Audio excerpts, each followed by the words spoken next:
Being a photographer is a gift to ourselves, but also to others, and far too often we forget to photograph the people that we love and to share our passion with those people we love the most. Now, how many photographers do you know that don't have a great photograph of themselves or them in their family portrait?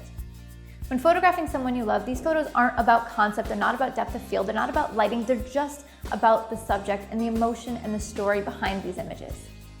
Your challenge is to photograph someone you love, or someone who has changed your life, a real life hero, and we all have them. These are people that have helped us see the world in a different way, or have helped us understand ourselves better, or have changed the direction of our lives or the people that we care about. These can be parents or friends, community members, anyone that has had a profound impact on your life. Photography is a gift, and a beautiful portrait is a great way to thank someone that has had an impact on your life. And even more than this, it's a gift to yourself. It is a way for you to preserve a memory of this person, to share their importance to you, and to provide a keepsake that they will cherish. And trust me, you're going to cherish this image. But don't wait on this challenge. If there's an important person in your life, shoot it now, share it now. I recommend that you check out either Adobe Slate or Adobe Voice as a way to share these images easily and to tell these people's story. Adobe Slate is an incredible way to share images online and to tell stories. Really, it's easy to use and you create dynamic layouts with just a few clicks on your iPad. It's definitely a useful tool for sharing these photos and stories. It almost looks like a mini magazine that looks like it required hours of coding, but it's actually just a couple clicks, and suddenly you have something that's beautiful and engaging. Adobe Voice allows you to create videos and slideshows that showcase your stories.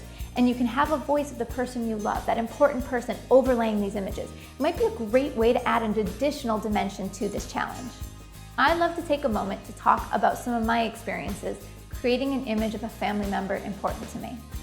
I know that being the photographer in the family is not always easy, and sometimes you're known as the nuisance, always having your camera around, always trying to take people's photos, or maybe people hate having their photo taken, or sometimes you're just too busy photographing other people and you forget to photograph your family. So now for my story.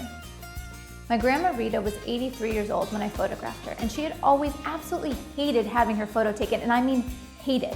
Whenever a camera would come out, she'd grimace, she'd put her hand up, she'd turn away.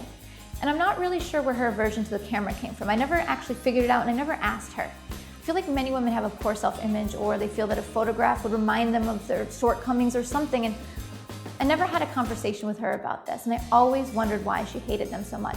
But my entire childhood, and even when I first picked up a camera, she never let me take her picture. As a photographer, I always found it frustrating that she wouldn't let me photograph her. She was an important part of my life, part of who I am, and I never had the opportunity to take her photo. And finally, on one trip out to California when I went to visit her, I decided I would make it a major goal to sneak a few photos of her.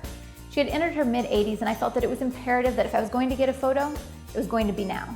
Now, to say that my grandma's last decade of her life was difficult is an understatement, and sometimes it amazes me how strong a person can be. In the last decade of her life, she suffered pretty much anything horrible that a person can experience. Losing a husband, being severely burned, being paralyzed, all within a decade.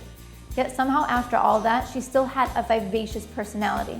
In her youth, she was a writer, and I personally believe that some of my love and skill for writing comes from her. Her grasp of language was so beautiful and so eloquent that it always inspired me and gave me something to aim for. For her strength through difficult time, for her confidence as a woman, for her intelligence, for her skill with writing, she was definitely a hero of mine. And while I was on this trip visiting her, a caretaker was pushing her around in a wheelchair, and I said, wait, hold on, the light is perfect. And I pulled out my camera. And to my absolute amazement, she did not look away. Now, she cast her eyes down timidly for a minute, but eventually she looked back up with a laugh and a smile. And I think I probably got about 3 solid minutes photographing her. Now, it doesn't sound like a lot, but since I had never, ever photographed her, her being willing to participate was something that I was just delighted in. And I can't tell you why she agreed to pose this time. Perhaps she knew how I felt, that I needed to capture these memories before it was too late. Or maybe she was to the point where she just didn't care about having someone take her photo. Or maybe she understood how important photography was to me and why I needed to make these images. But whatever the reason, I was more than thrilled and even honored to be able to snap these few priceless photos. The images seen here were taken with nothing more than window light. Her apartment had large sliding glass doors, and behind her, the apartment was dark and unlit. Bringing her close to the window and exposing to the light on her face, the background went solid black, but she had beautiful wrapping light around her. You'll notice that the shoot is not fancy. It didn't take a lot of creativity. It was not a huge production. There's no hair and makeup. There's no intense wardrobe or props. Instead, it's about this woman and what she meant to me. I needed to do nothing more than capture her essence and personality. And that's what this challenge is about.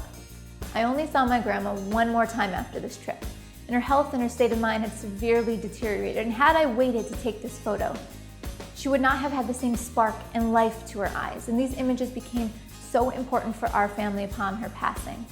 These are something that we still cherish today because they represent the woman that we knew and the woman that we loved. So don't wait on this challenge, shoot it today.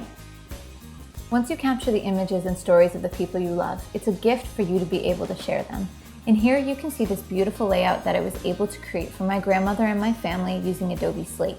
You can see her story here, along with a beautiful layout of the photographs that I've captured. It's quick and easy for me to be able to share this link to anyone, anywhere online, or through email. It's yet another beautiful way to share their story.